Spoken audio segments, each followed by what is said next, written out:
الحمد لله الذي أنزل أفضل الكتاب على أفضل العرب والعجم وجعل لسانه عربيا مبينا، والصلاة والسلام على سيد الأنبياء والمرسلين وعلى آله وصحبه ومن تبعهم بإحسان إلى يوم الدين.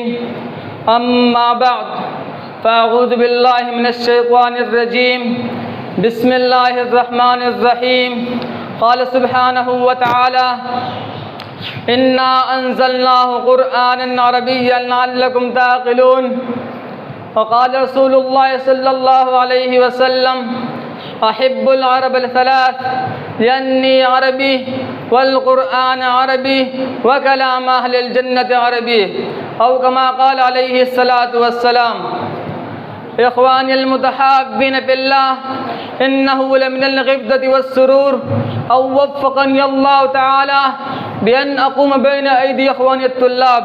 أريد أن ألقي أمام حضراتكم بعض الكلمات حول اللغة العربية. إنه لسعادة عامرة وشرف كبير ومنة عظيمة وفرصة سعيدة من الله بها علينا حيث جمعنا في هذه البقعة المباركة، ونسأله جل وعلا أن يجمعنا في جنات النعيم كما جمعنا في هذه الهبة الميمونة.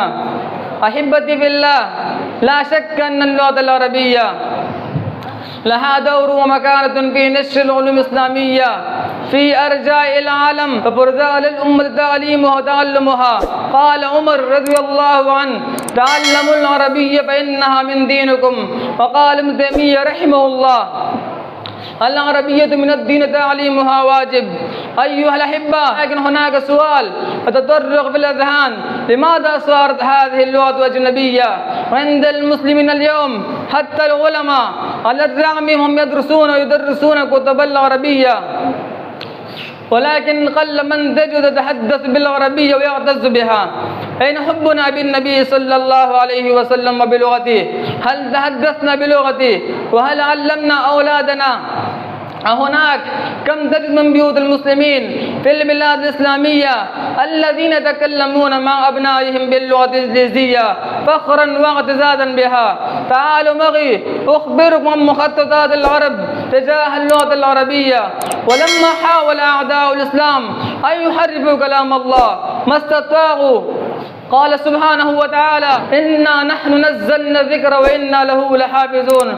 وحملوا سلاحا آخر بعد فشلهم على وإبادهم المسلمين عن اللغة القرآن وعن اللغة الفصحى. والآن قل من تجد يتكلم بالفصحى، وما زالت محاولاتهم جارية. وصدق الله: ولا يزالون يقاتلونكم حتى يردوكم عن دينكم إن استطاعوا. أخيرا أرجو من جميع الإخوة: تعلموا العربية، يعلموها الناس، يعلموا أبناءهم ونساءهم، ويتحدث مع أولادهم بالعربية. هل أنتم مستعدون؟ وآخر دعوانا أن الحمد لله رب العالمين.